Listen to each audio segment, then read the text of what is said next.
All right, what is up? Since there's not a lot I can really do at my house, I'm gonna just double down on some of the winter herping. Right now, I'm out here in a floodplain. As you can see, it's full of water up into the trees, runs along a creek. And I'm gonna be looking for some salamanders and maybe a first of the year turtle if I can find one. So we'll see what we get.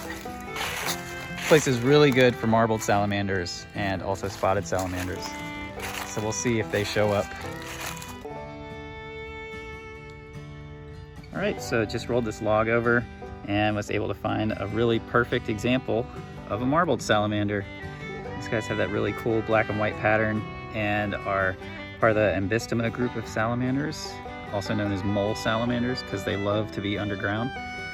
But they will come out during the rain and during breeding season. But yep, this guy was just under this log, so I'm gonna go ahead, put the log back and let it go.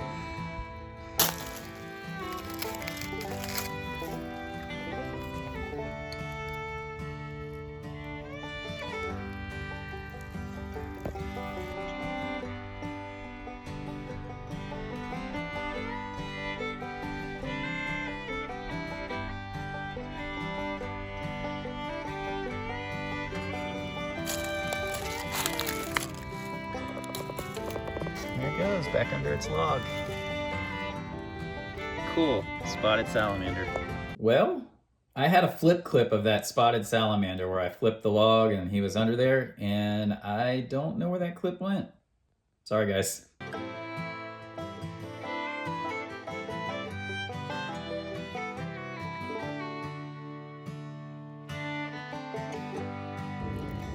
All right, this log here has a different kind of salamander. This is a slimy salamander, and they get that name because whenever a predator messes with them or touches them, they release this glue-like slime off of their body, and that's where they get the name slimy salamander. But they're really cool, and some of them can be pretty sizable. This one's almost as big as that spotted salamander, and just a really cool little guy.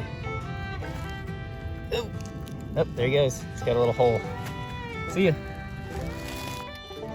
There goes a little marbled going back into a burrow.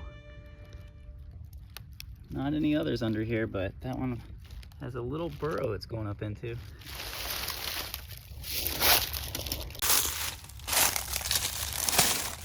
Oop.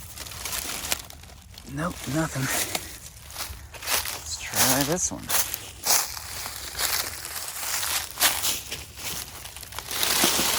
Marbled.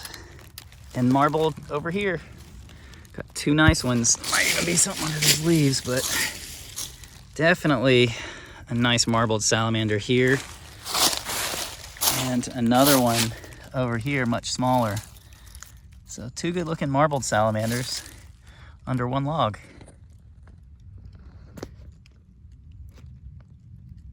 It's also fairly typical for them to share logs. I've come to this very spot before and flipped a log and found like 12 marbles under one log, so they can be fairly communal.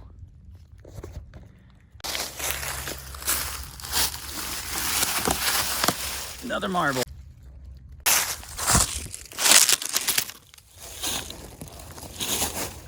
Ooh, another pretty marbled. Look at that. That's a pretty one. Oh, there's another one over here. Two pretty marbleds. Very, very cool.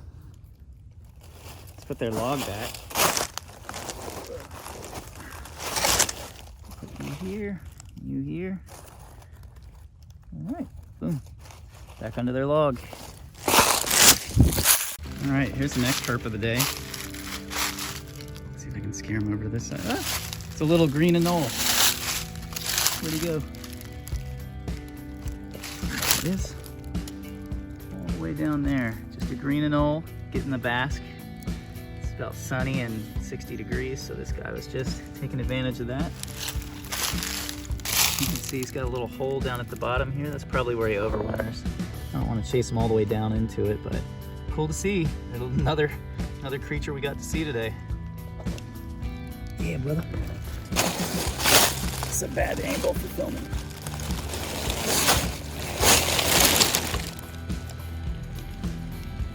Not a single... All that effort, not a single salamander. rolled this log, and 1 and 2 more marbled salamanders.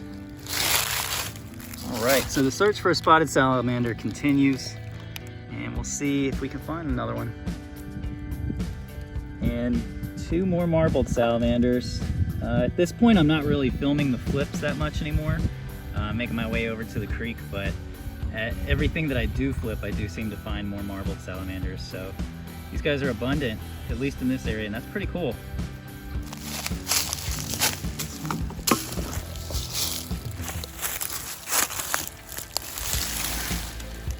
This is more of a rodent hangout. All right guys, so I had a good time out here today looking for salamanders and sticks. And I did want to say, if you do decide to go look for salamanders, the best thing is to keep the handling to a minimum. Always put the log or the rock or whatever they were under back, and then put them so they're right next to it so that they can crawl back under their log. And you don't have to flip every single thing. You just kind of find 1 or 2 in an area that look good, that would represent good habitat, and just kind of leave them alone after that. They are sensitive to habitat destruction. They're sensitive to water quality issues. So make sure you have clean hands and clean your hands in between handling salamanders, or if you go especially from one area to another. There are a lot of little things you can do to kind of help them out and at the same time enjoy them. So thank you guys so much for watching this video. Take care. Peace.